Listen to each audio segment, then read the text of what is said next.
Okay, we are going home now. It's getting slightly dark now. Okay, in 1 month, it's gonna be much darker, I guess. And eventually, around this time, it will be pretty dark at this time of day. So, and then, should I do the same thing? Do you think I can do the same thing then? In the very near future? It's already dark outside, and do you think I can videotape myself like this?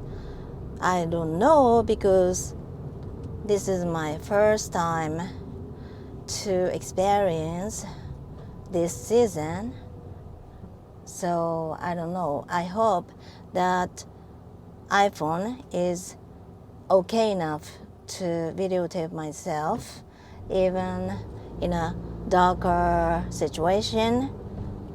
Yeah, I hope so. But the more I try to speak in English, the more I realize that it's actually pretty difficult for me to speak in English from time to time. That's probably because I compare myself when I'm talking about the same thing in my mother tongue, but in English, it's more difficult naturally, because this is not my mother tongue, and I already have this image that I want to say, but I can't talk. I can't speak, or I can't put words into words as fast as I want, and it's so frustrating. It's so slow, so it's a bit frustrating to me. I always find it pretty frustrating when I speak English, and the more practice I do, the less pressure I'm gonna feel. I really hope so, but what do you think? Maybe I should do something else, like something new, or I happened to find this YouTuber last night. He's British, I guess. He's not American, okay. He said that in his video he's from Scotland or something, and actually his pronunciation was a bit tricky for me to catch. I'm not used to listening to British English, and so probably that was the reason why I couldn't enjoy his videos as much as I wanted. But he started learning Japanese about 7 years ago or so, and now he has his YouTube channel, to use his Japanese to make the most of his situation. And he talks about English or English mistakes that Japanese people tend to make. And so he does his videos in Japanese. And I'm proud of him, if that makes sense. Okay, the way I say this makes sense, I hope. I think he's great, because he's trying to use his Japanese in his videos. And although he isn't very fluent, he's not. He could be more fluent, okay, in the near future. But he's still struggling, and I understand that. But he's great, because compared to him, I'm not doing something that is similar to what he does. So I'm just talking about something in English in my videos, and I don't think what I'm doing is of any help, cannot be help of anybody else. I just want to practice my speaking. What I'm doing is very insignificant, I guess. So this is how I feel. So I think he's great. Oh my goodness. He finds other dog. Yeah, it's walking behind my car, and there are 2 curtains on the back windows now, so that he can't find other dogs. But there are many dogs walking at this time of day. It's cooler, the perfect time for people to walk their dogs. Yeah, of course, right. So no wonder there are many dogs out there.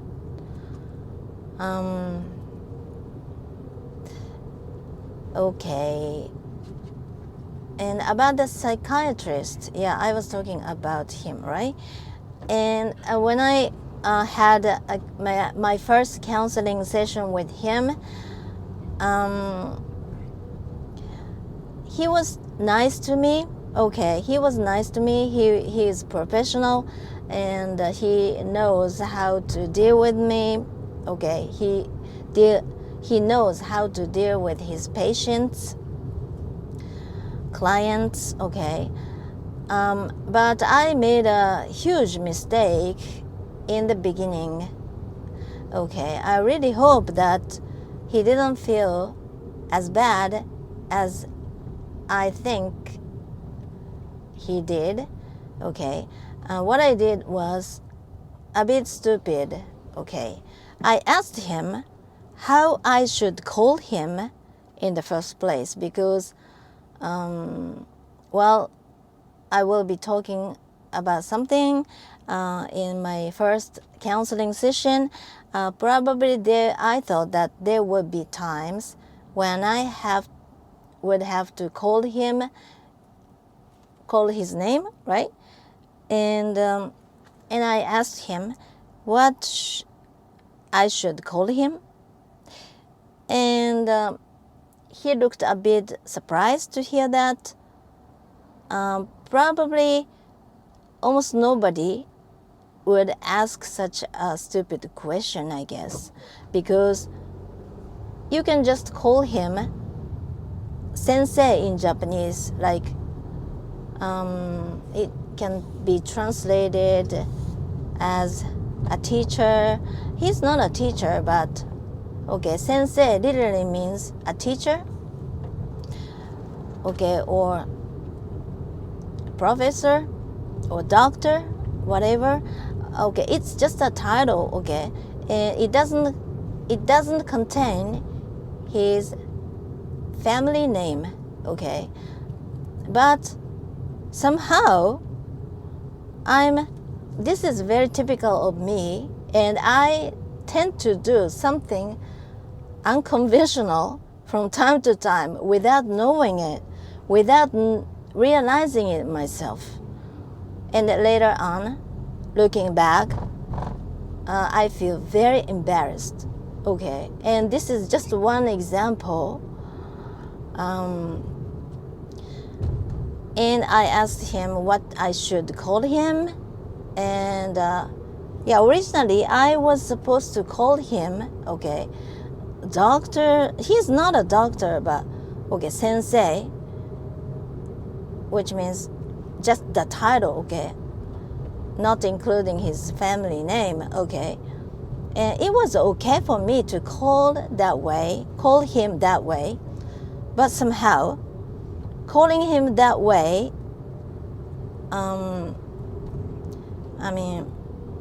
felt a bit distant to me, and I wanted to call him his name, family name, of course. And he said that some older clients, or some of his clients who have been there for such a long time or for quite some time, could call him, or actually call him Mr. someone, his family name, with son. Son means like we put son after someone's either family name or first name to show our respect or politeness. Of course, they add son after his family name, but the closer they get to the counselor, or more familiar, then they start calling the counselor by his name, family name, with son at the end to show respect.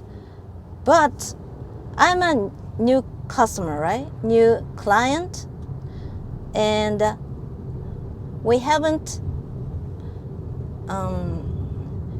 had anything in common, right? Because we hadn't spent none together, right? Even so, I started calling him the same way as other long-time clients. And looking back after the counseling, I was thinking about that, and it made me so embarrassed. I was very rude, and I was very, not brave, but this word, starting with the word, the letter B, brazen. I was so stupid, and at that time I thought that I would apologize to him the next time I see him by saying something like, I'm sorry for being very rude to you the last time, and I even don't know why I did that. And from now I'm gonna call you sensei or something like that. But now it's been for a while, and now I began to realize that I still don't know what I should do about it, whether I should apologize to him. And I said to him that I would be calling him like his title to show my respect, or just let it go, or whether I should ask him about it. But this is very typical of me, and I don't know why I do sometimes. I do such something like this sometimes. I'm totally helpless, and this is something that I should fix, I guess.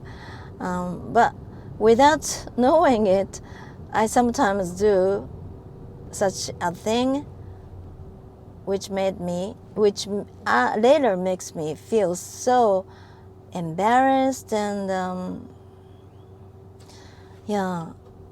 I'm so stupid. In Western countries, maybe, it might be rude in other countries as well, but I don't know. And so that's why the next day, after my first counseling, the next morning, I had a bad dream, and when I woke up, I was devastated and thinking about my first counseling, and I realized that how crazy I was by calling him his first name with son, of course, like we were longtime friends or something. And I was so stupid, and I wanted to die actually, okay, and because of the bad dream, yeah, because of this, I felt terrible and I wanted to cry. I was so lonely and out of place, and I decided not to go back to the counseling because I did something so embarrassing. I thought that he would feel so bad. He did feel so bad, and because of this, I thought that he disliked me because I was not paying attention, not paying respect to him. So I thought that I shouldn't go back to the counseling. And he suggested that I should take part in a group activity to cope with my situation, an awkward situation in a group activity, like surrounded by other people, because I have some attachment issues, and I always seek others' validation, others' attention, affection, and I always do something to satisfy my hunger. Okay, whatever I do, my main objective is to get others' attention. Okay, I normally don't realize it myself. So this is the problem. But I always do something really inappropriate without knowing it, and I sometimes get too, obsessed with other people, like, and this is because of my attachment issues, because I feel frustrated and about myself and also other people around me because I'm not happy enough. Usually when you are little, you must be soothed or appeased by your parents or not prominent, but the most important caretaker, okay, mostly your mother, and you can be satisfied, your hunger, okay, can be satisfied.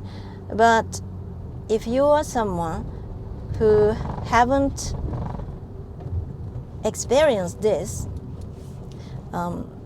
like adult children or adult child, they are still seeking others' validation because you are not satisfied with your, I don't know, I can't explain it very well. My vocabulary is so limited and I don't know how to express it.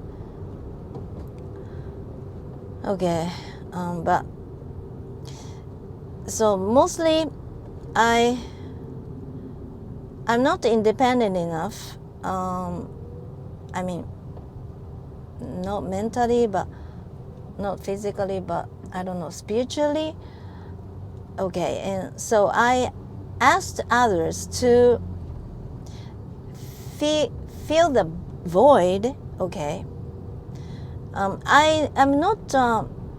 I don't mean to do this. Okay, I even don't realize this, but looking back, all I did to others are like seeking their attention, and I always have someone who I really want to encourage, for example, okay, and I say something good about such people, and I really want to tell my feelings or how I feel about the person to the person directly to encourage them. But actually, I have some ultra motives, like if I respect you, so you should, I really hope that you respect me as well, like you should pay me the same attention. You should give me the same kind of attention, same kind of encouragement, same amount of affection or something like that. I cannot encourage or support people without any ulterior motives. And of course, when I do this, like if I found someone I admire, and then I'm so happy, I'm excited, and I'm so glad that I was able to find this wonderful person, and then the score is 100% at this point, okay? But the more I know about this person, because I kind of imagine that this person is this good, okay? The more I know about the person, I tend to begin to understand that this person is actually not the one, okay? This is not the one I was looking for, okay? People with attachment issues tend to depend on other people without knowing it. Like, oh, this is someone that I was looking for, and this is the one, okay? And it makes them so excited and irritated. Is it okay? Irritated. And but the more time passes, they begin to understand that, oh, this is not the one after all. And they repeat this process over and over again. Every time they come across someone new. This time, this is true.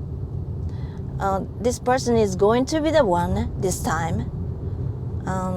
They do this frantically, desperately, because they have never been satisfied with their primary caregivers. And this is the problem I have now. And I'm now realizing it. And I now realize that where my problem comes from. And the counselors said to me that this is very important, because without knowing your problem, you cannot fix it, right? So I'm one step ahead now. This is very nice. This is very, very good to me. But the counselor also told me that I shouldn't talk much to my daughters. I should let her talk more than I talk to her. Okay, that's what mothers do to their daughters or children. And I realized that I was really childish. And I was happy to see him because I was told that way. He reprimanded me. Demolish? Not demolish. Not demolish, but I forgot the word.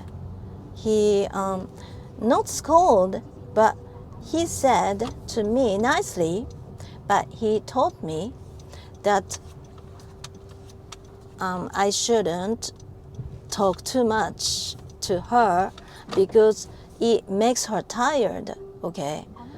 And there are some other things that I want to talk about. when it comes to my first counseling, because there are so many things that I was able to learn from my counselor, and I really want to talk about it. Probably next time, okay, some other times, okay. Okay, anyway, I'm going back, so I really hope that you have today is Thursday, right? Very なんだろう enjoyable, okay, enjoyable rest of your week, okay. Talk to you soon. Bye bye.